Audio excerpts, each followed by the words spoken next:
Hi friends, in today's lecture we are going to discuss the one component system, that is a carbon dioxide system. So friends, already we have discussed what is meant by component. So the minimum number of independent variable constituents by means of which composition of each phase can be expressed either directly or in the form of the chemical equation. It is defined as the component. So there are various examples of the one component systems. So first example is the water system, second one is the sulfur system, and third one is the carbon dioxide system. So friends, already we have discussed water system as well as the sulfur system. In this lecture, we are going to discuss the one component system, that is a carbon dioxide system. So here this is the phase diagram of the carbon dioxide system. So here all of you know that phase diagram, it is plotted by plotting the pressure versus temperature. So such diagram it is called as the phase diagram. So here the phase diagram of carbon dioxide has three distinct areas in which carbon dioxide exists either as a solid, liquid or the gas. So here this is the solid phase, this is the gas phase, and here this is the liquid phase. These three phases, that is the solid, liquid and gas, forms three two-phase equilibria. So here the first one is the solid is in equilibrium with the liquid. This is the first equilibrium. Then this liquid is equilibrium with the gas. This is the second equilibrium. Then this gas is equilibrium with the solid, and here this is the third equilibrium. So here this is the phase diagram. So as per water system or the sulfur system, all of you know that when we consider the phase diagram, so here the 3 points are important. The first point is the areas, second one is the curves, and the third one is the A, that is the triple point. So here in this diagram A is the triple point, and here when we consider this diagram, so here in this diagram there are three areas. So let us consider one by one. So the area below CAB, so here it contains the gas phase, that is a gaseous carbon dioxide. Then the areas BAD, here it contains the solid phase, that is the solid carbon dioxide. Then the area that is a DAC, it contains the liquid phase, that is the liquid carbon dioxide. So these are the three areas in the carbon dioxide phase diagram. Then let us consider the curves again. So here the curve BA, it is called as the sublimation curve. Then the curve AD, it is called as the fusion curve or the melting point curve of the carbon dioxide, and the curve AC, it is called as the vaporization curve. So these are the three curves. Then here there is only one triple point, that is A is the triple point, and all of you know that what is my triple point? Here the point in the phase diagram where the three phases are in equilibrium. So here at point A, that is the solid is equilibrium with the liquid, and liquid is equilibrium with the gas. So here this is the phase diagram of the carbon dioxide system. Then here let us discuss in detail the phase diagram of the carbon dioxide. So here so the phase diagram for the carbon dioxide has the three distinct area.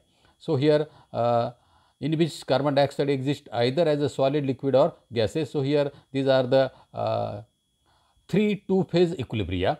Already we have discussed this. Solid is equilibrium with the liquid, then liquid is equilibrium with the gas, and here the again solid is equilibrium with the gas. So here these are the areas, and here these are the curves, and here there is a is the triple point. So here let us consider the areas. So each area represents the single phase. For example, here let us consider the area below BAC, here there is a gas phase, or the area BAD, here there is a solid phase, while area DAC, it is a liquid phase. So here the each area represents a single phase, and to locate the point in the area, here the temperature and pressure must be specified. So here if we have to locate the point in any area, here we have to specify the temperature and pressure. That means here we have to mention the temperature and pressure, then and then we can locate the point in the area. So here experimentally degree of freedom of the each phase, it is equal to 2, because here we have to specify the two variable, that is the temperature and pressure. That's why here the degree of freedom, it is equal to 2. So here we can say that areas are the bivariant.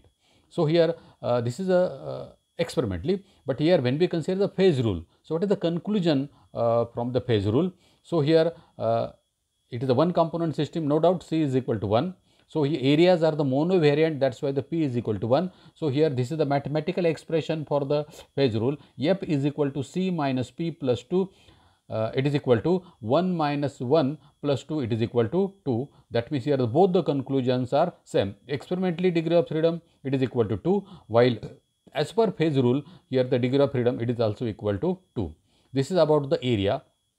Then let us consider the curves. So here the every curve represent the biphasic equilibrium. Along the curve, temperature and pressure, they are independent experimentally. The curves are the monovariant. So here monovariant means, so here when we have to locate the point on the area, either we have to specify the temperature or the pressure. So that's why here the curves, they are the monovariant. So here this is the conclusion from the phase diagram. So from the phase rule, so here the C is equal to 1, while in case of the curves P is equal to 2, and as per phase rule F is equal to C minus P plus 2, that is the 1 minus 2 plus 2 is equal to 1. That is again here both the conclusions are same. From the phase diagram, here the curves are monovariant. As per phase rule, again F is equal to 1. Here both the conclusions are same.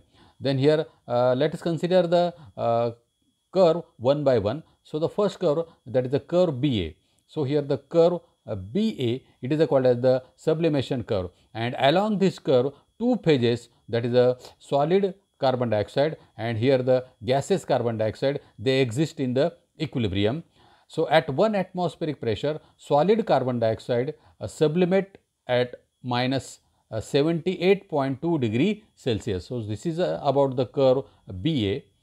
Then let us consider the curve AD. So this is the curve AD. This curve is called as the fusion curve or the melting point of curve. So here there are two phases, that is a solid carbon dioxide and here the liquid carbon dioxide, they are in equilibrium with each other along this curve. So the curve gives the variation of melting point with the pressure. The sloping of this curve to the right shows that the melting point of carbon dioxide increases with rise of pressure. Then let us consider the curve AC. So here this curve AC, it is known as the vaporization curve, and along this curve, that is the liquid carbon dioxide and the gaseous carbon dioxide are in equilibrium. So here the curve terminate at critical temperature, that is a 31.1 degree Celsius, and the critical pressure, that is a 72.8 atmosphere. So it is observed from the curve at a temperature of 25 degrees Celsius and high pressure above 67 atmosphere, carbon dioxide is available in the liquid form. Then here this is about the curves in the phase diagram of the carbon dioxide. Then triple point. So here there is only one triple point, that is A. The point A has only one temperature and that is a minus 56.6 degrees Celsius and one pressure, that is a 5.11 atmosphere. That is the temperature and pressure are the non-variable. So as per phase diagram, here the degree of freedom of the triple point F is equal to 0. Then here conclusion from the phase rule, that is a C is equal to 1. So at the triple point, three phases are in equilibrium. That's why the P is equal to 3. Hence as per phase rule, F is equal to C minus P plus 2, that is equal to 0. So here the triple point is the non-variable. So here the phase diagram of the carbon dioxide represent or resembles that of water in a showing three distinct area for solid, liquid and the gaseous phase. That means here the phase diagram of the carbon dioxide resembles that of water in showing three distinct areas of the solid, liquid and the gaseous phases, but it differs essentially from the latter in the several aspects. That means, here the difference between the phase diagram of the carbon dioxide and the water. So, here there are 3 points. So, the first point, the fusion curve slopes away from the pressure axis. This indicates that increase of pressure rises the melting point of solid carbon dioxide. That is, the factor of Clausius-Clapeyron equation is positive, indicating thereby the volume of liquid is greater than the volume of solid. That is, the specific volume of the liquid carbon dioxide is greater than that of the solid carbon dioxide. So, here this is the first conclusion. Then the second one is the solid carbon dioxide coexists in equilibrium with its liquid, that is, it can melt only at very high pressure equal to the 5.11 atmosphere.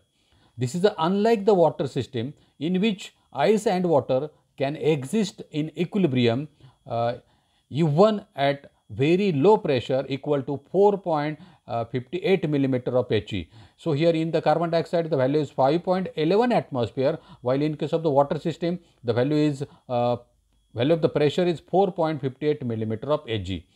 Then the third point, the vapor pressure of the solid carbon dioxide even at extremely low temperature is very high and many times higher than that of the ice.